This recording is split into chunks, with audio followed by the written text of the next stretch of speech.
Depuis le début de la guerre en Iran, ces artisans du bâtiment qui sont parmi les professionnels les plus impactés par la hausse des prix du carburant. Au surcoût des déplacements professionnels s'ajoute la hausse des prix des matériaux et la baisse de la demande. Notre reporter Colline David est parti à la rencontre d'un menuisier aluminium exerçant dans les Bouches-du-Rhône. Aujourd'hui, Vincent Vendredi et son apprenti travaillent dans une villa de ce lotissement du 13e arrondissement de Marseille.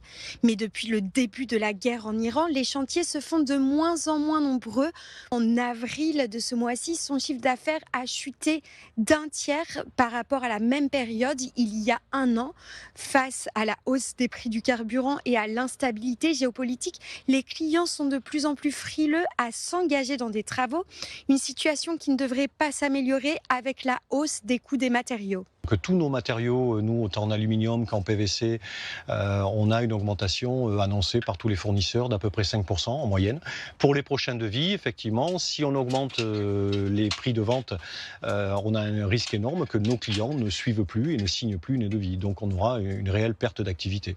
Et s'il y a perte d'activité, on aura des conséquences, par exemple, comme là, sur un contrat d'apprentissage qui ne sera pas forcément transformé en embauche à terme.